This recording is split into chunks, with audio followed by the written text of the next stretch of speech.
Hello guys, നമ്മുടെ വത്തക്ക juice trend ആയതിൽ പിന്നെ നമ്മൾ നെക്സ്റ്റ് ട്രൈ ചെയ്യാൻ പോകുന്നത് പൈനാപ്പിൾ ജ്യൂസ് ആണ് ഗൈസ്. അപ്പോൾ നമ്മുടെ വീട്ടിലുണ്ടാക്കിയ വീട്ടിലുണ്ടായ പൈനാപ്പിൾ ആണ് ഗൈസ്. അപ്പോൾ നമുക്കൊന്ന് പൈനാപ്പിൾ ജ്യൂസിൻ്റെ റെസിപ്പി കാണാം.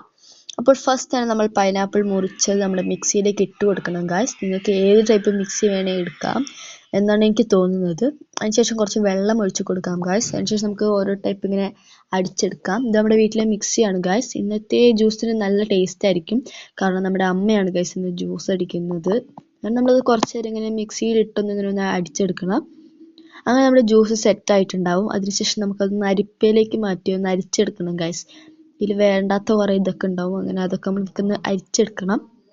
നമ്മൾ കഴിഞ്ഞ വത്തക്ക ജ്യൂസ് ഒന്നും അരിച്ചിട്ടില്ലായിരുന്നു, പക്ഷേ എല്ലാ ജ്യൂസും നമ്മൾ അരിച്ചെടുക്കണം ഗൈസ്. നമ്മൾ അരിച്ചെടുത്തിട്ടുള്ള ജ്യൂസാണ് നിങ്ങളിപ്പോൾ കണ്ടുകൊണ്ടിരിക്കുന്നത്.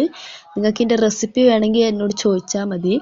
അപ്പോൾ അടിപൊളി ജ്യൂസാണ് ഗൈസ്, എല്ലാവരും വീട്ടിൽ ട്രൈ ചെയ്ത് നോക്കണം.